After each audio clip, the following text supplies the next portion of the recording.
Hey folks, it's Nate, and welcome to the Iron Sysadmin open source news recap for the week of January 23rd. All right, let's hop right into it.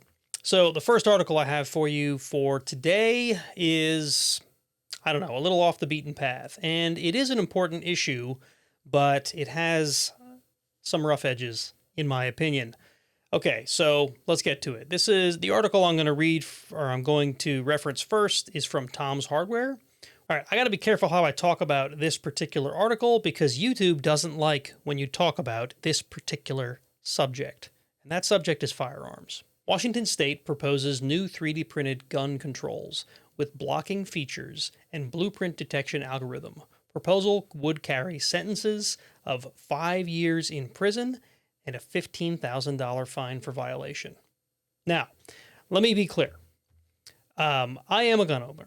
I've been around firearms for my entire life, and I like to think that I am a responsible gun owner. I'm not the sort of person who brandishes firearms and tries to act like they're an extension of my manhood.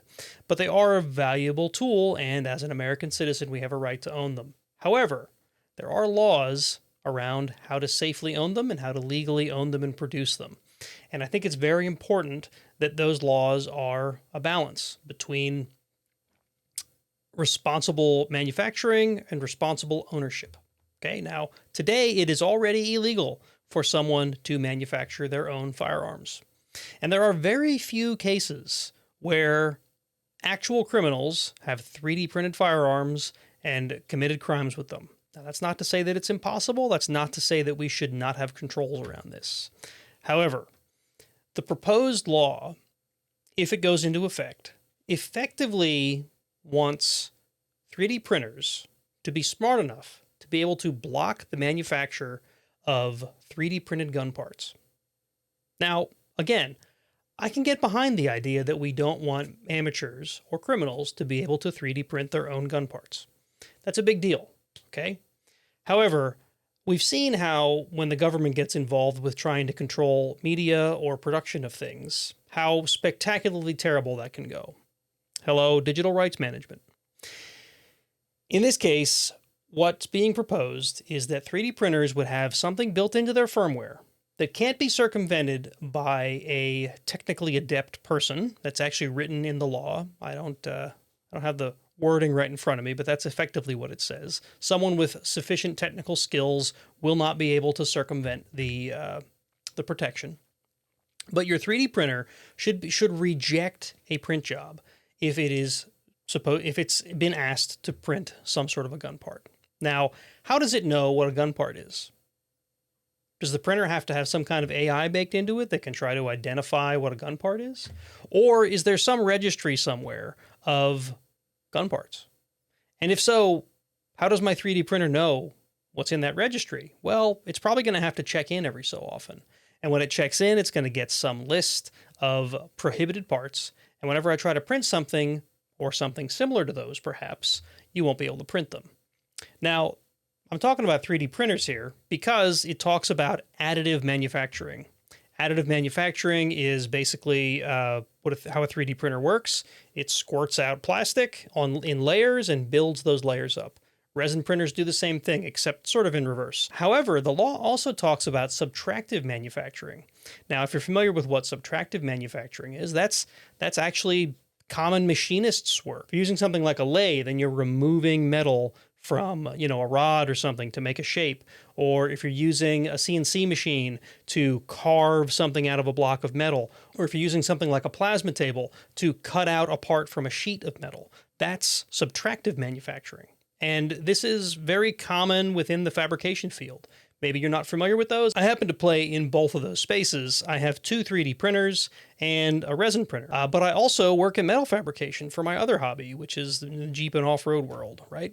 So I'm familiar with how these spaces work. Essentially what the law suggests is that any of those machines that either add or subtract materials that are controlled by a computer are going to be required to check in or required to prevent a machinist or a 3D printer from creating parts that could be gun parts, right?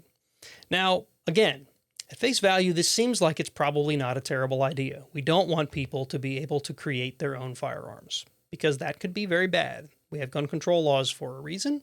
You can argue with me all you want about whether they're fair or not, but let's face it, gun crime is a problem. Where the issue, I think, comes in is who controls that database of gun parts? Are they limited to only gun parts? What if, and I'm just going to use a common example here, a lot of Lego enthusiasts, they like to print custom Lego parts on their 3D printers. What if Lego decides that the blueprint of a Lego brick is copyrighted material, and they convince whoever controls these databases of prohibited parts that any of their Lego components should be in that database? Now all of a sudden you can't print something that looks like a Lego part. What if someone like Disney decides that, your cosplay outfit that you were going to build for Comic-Con that looks kind of like a Mandalorian, you're not allowed to print that on your 3D printer because they want to sell you that helmet instead of you being able to print it? This is a pretty slippery slope that I really hope that 3D printing, which is a very open and free space at the moment, which I really hope that we don't end up with this sort of control over it. Now, to be fair, this is a Washington state law. Apparently, there's a similar law that's been proposed in New York. However, it basically says that any printer sold in those states or sold within the Washington state, any customer of a 3D printer within Washington state has to have these built-in checks. Now, do you really think that 3D printer manufacturers are going to make a special machine for Washington state? They're certainly not going to not sell to people in Washington state, at least not long term. Maybe they will temporarily until they figure out how to actually make a legal printer for Washington state. What they're going to do is they're going to build this stuff in, and it's going to be in everything. And then eventually it's going to be the law everywhere. And then eventually it's going to get abused because we've never seen the government overreach. At any rate, the Tom's Hardware Guide gives you a good rundown of kind of their summary and their synopsis of this particular article or this particular issue.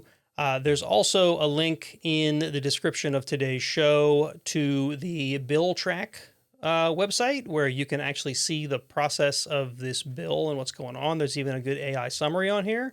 But the place that I initially found out about this was a YouTube channel called Loyal Moses, and I highly recommend you go watch his initial video on it. He's got a couple of follow-up videos, and apparently there's a Washington gun law channel who also wants to collaborate with Loyal Moses because the gun law lawyer doesn't quite understand all the technicalities, and of course Loyal Moses knows the technicalities, so they want to work together to try to get a better view of this bill so they can talk more intelligently about it. So I'm looking forward to that, but I haven't seen that one pop up yet. So I recommend you go check out the video and go read those articles if you care about the freedom of 3D printing in really any area, regardless of whether you live in Washington state or not.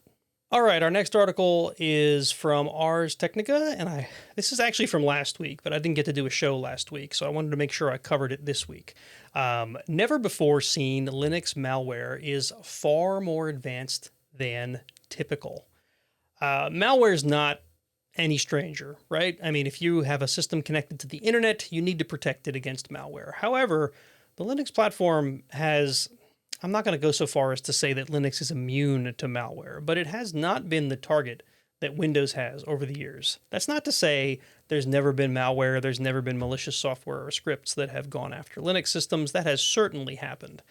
But what makes this one novel is that it is a malware toolkit that is specifically made to target Linux in the cloud and even Linux in containers, which, as we all know, containers are Linux. It also appears to have been written by AI. If you look at some of these other articles I have linked, so this is the Ars Technica article. Let me cover this quick. The Ars Technical article goes into some of the specifics around what makes this thing unique, and that is that it appears to be modular, and it's got over 30, I think the article says 37, modules in place that do things like... according to the Ars Technica article, reconnaissance, privilege escalation, and lateral movement inside of a compromised network. These components are designed to be easily added and removed or turned on and turned off based on what the attacker needs. That means that this is a lot more sophisticated than what we've seen in the past from folks who've written Linux malware or malicious programs that are made to run on Linux. As I was talking about a moment ago, Information Security Magazine and the Hacker News both have articles about how it is suspected that this stuff was written by AI, which brings up a whole other topic around AI generated code and how easy it becomes for someone who's maybe doesn't have the skill set to attack a system like this, can use AI to generate stuff so that they can then build that tool set or build that skill set so that they can more easily attack systems that are broadly used on the internet. Now, this is a big deal because not just the AI code generation piece, but the Linux malware toolkit in general, because let's face it, Linux runs the world. Yes, I know there's other options out there, and I don't care what distribution of Linux you're talking about, but Linux and containers are probably, I don't have numbers in front of me, but one of the most popular platforms for things like what runs your cloud providers, what runs your important applications that run on the internet, what runs our governments.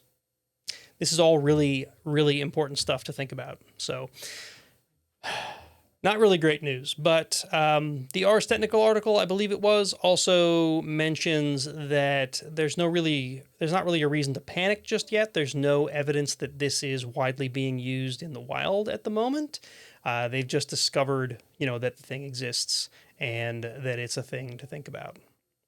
All right, so I know that's only 2 articles for today, but I thought they were pretty important things to cover, and I wanted to make sure I got them in the can for this week. So, folks, thanks for watching. I know I've been a little bit infrequent, but I'm going to try to fix that. Maybe I'll just go to a bi-weekly show until my schedule starts to free up, but whatever. Regardless, thank you for watching, and I'll catch you next time.